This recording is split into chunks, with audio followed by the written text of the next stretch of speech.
The honorable members who have spoken before said that the small growers get the correct price from the board.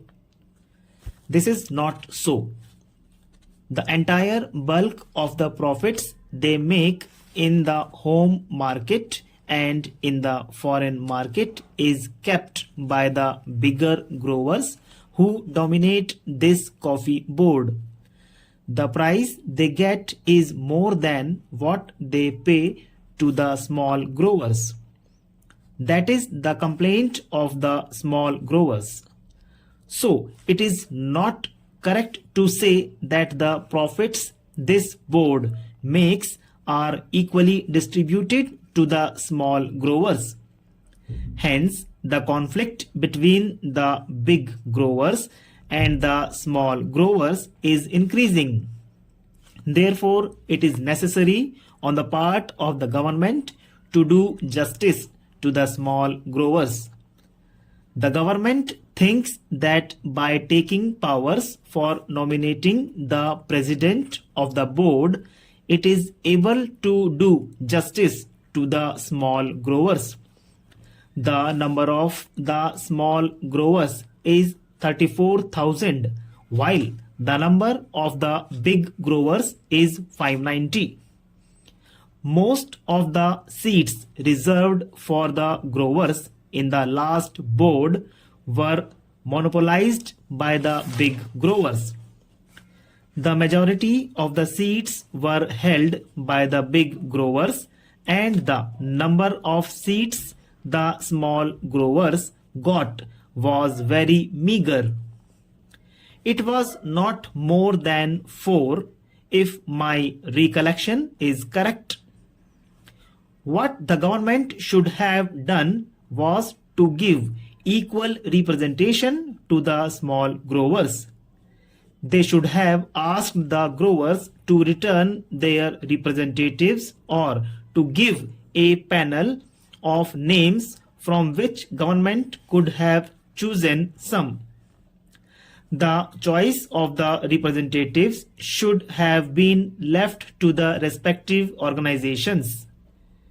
If there was no organization for the small growers, government should have asked them to organize one separately and then send in their representatives.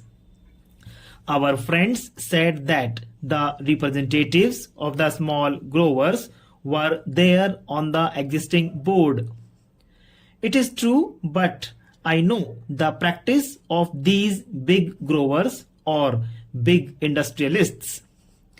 Having given membership to the smaller fry on their organizations, they don't allow them to express themselves. The chairman or the man who holds sway of the board sees to it that all the members agree to what he dictates. That is the practice in these associations. We know that.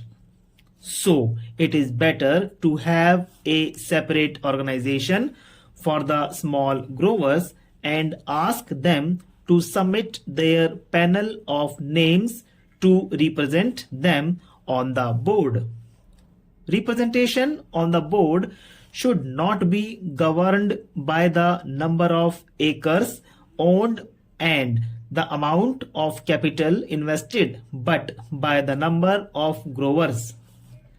If this principle is adopted, the big growers will not be able to run away with what they want.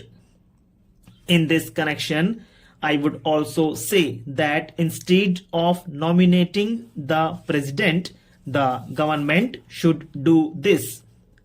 The government should ask the respective organizations of the big growers, the small growers, labor, and the consumers to send in the names of their representatives and then include members of parliament.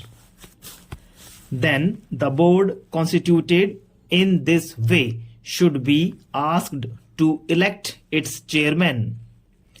If this procedure is adopted, then the government can see that no big grower is elected to the chairmanship. In that case, only a man who can command a majority in the board will be elected, and that man will see to it that justice is done to all the interests concerned. But here the government, in the name of taking over control of the industry, wants to bureaucratize the whole industry. I don't think that by bureaucratizing the board, the government will be able in any way to help the industry to develop or to bring about better working conditions for the labor. One member in the select committee said that no representation should be given to labor. That is the attitude of the growers. That is the attitude generally of all employers in this country. But is it just on their part to deny representation to labor as well as to the consumers? Certainly, the rights of these people should be recognized, but personally, I don't think that by merely giving representation to labor on the board, the government can do justice to labor. It is true that the minister in the other house said that the working conditions of labor were very pitiable and deplorable and should be improved. Sir, there was also a petition sent to the Lok Sabha by the employees of the coffee house recommending to the house that their petition should be considered. The employers deny the rights of the workers and they say that they have made all efforts to develop the industry in all these 13 years. At what cost? It is at the cost of the workers by paying them low wages. They have made a huge profit, which is expressed in the reply of Mr. Radcliffe to a question of the Honorable Minister for Commerce and Industry, that he had been distributing a dividend of 13.5% in 1 year. In 1 year, he had given 20% dividend, in another year 27%, and in yet another year he gave 19% to his shareholders. At the same time, this big dividend is after deducting the expenses including depreciation, taxation, reserve fund and reserve fund to capital invested.